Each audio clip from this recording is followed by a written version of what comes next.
Қоян жылғы қыс. Қоян жылы қыс қатты болып, мал жұтай бастады. Шынтас бай не істерін білмей, әбден басы қатты. Бұл кезде Бәйдібек 15 жасқа толған еді. Ол қысы-жазы жылқы ішінде жүреді. Байдың жылқысын бағып, күні-түні күзетеді. Бірде Шынтас мал жанының жағдайын білмек үшін жылқышыларының қасына барды. Жылқысын аралап көрді. Үйір-үйір жылқылары Қаратаудың бөктерінде қалың қарды тебіндеп, қара жусанға жайылып жатыр екен. Қартаңдары арықтап жылқысының мазасы кетіп қалыпты. Мына түрімен қыстан аман шыға ма? Әлі алда 3 ай қыс бар. Қалай болар екен? Мыңғырған жылқыдан жұрдай болып, құрық ұстап қаламыз ба? Кәне не ақылдарың бар? Деп жылқышыларына сөз салды. Араларындағы жасы үлкен жылқышы шал, жылқыңызды Ташкент Түркістан базарына айдатып сатыңыз. Ақшасын жамбасқа басыңыз. Келесі жылы қайтадан жылқы сатып алып, орнын толтыра саласыз дейді.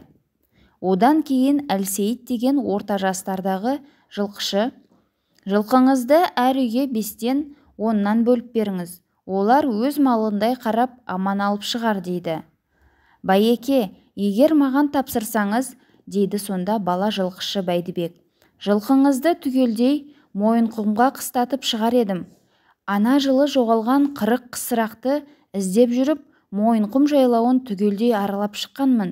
Сонда малын қыстатып жүрген жылқышы, түйеші, қойшылар өзге жерде мал жұтаса да, бұл Мойынқұмда мал жұтамайды. Жел деген болмайды.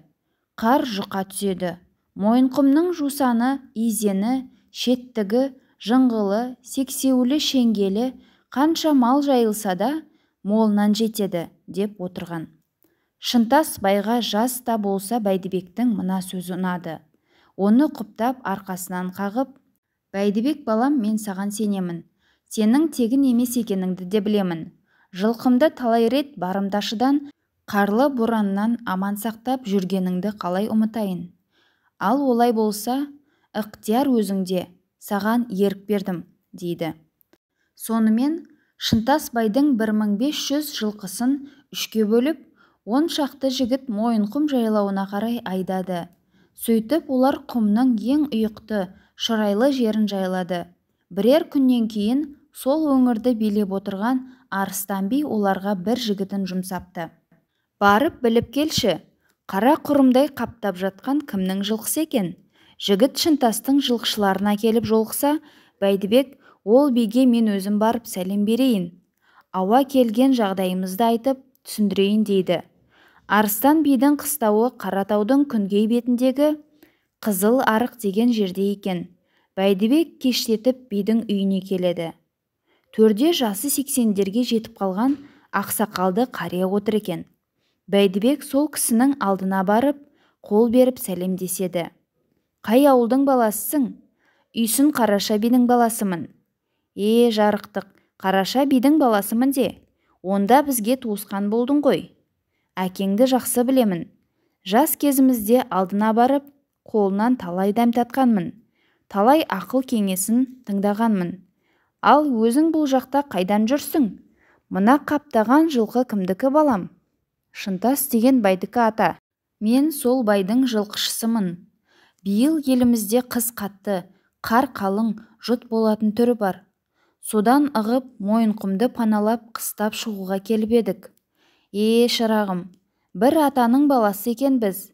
Жер нәсібі, ел нәсібі. Ел нәсібі, ер нәсібі демей ме халқымыз? Жер мен малдың кіндігі бір деген. Ары тұр демей-ақ қояйын. Жер менікі емес, Құдайдікі. Құдайдың жері бәрімізге жетеді. Еркін жайлап қыстап шығыңдар. Ауыл мынау. Келіп кетіп дәм татып тұрарсыңдар.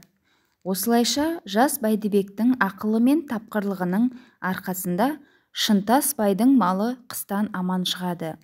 Аяз жұмсарып, қар кеткен соң, наурыз айында Шынтастың жылқышылары малды қайтадан еліне айдап әкеледі. Шынтас бай үйір-үйір жылқысының қылшығы да қисаймағанын көріп, керемет қуанады. Бәйдібекке мейірі түсіп, Бәйдібек балам, бәрі сенің арқаң. Есікте жүрген құлым едің, енді төредей төрімде отыратын ұлым болдың, дейді.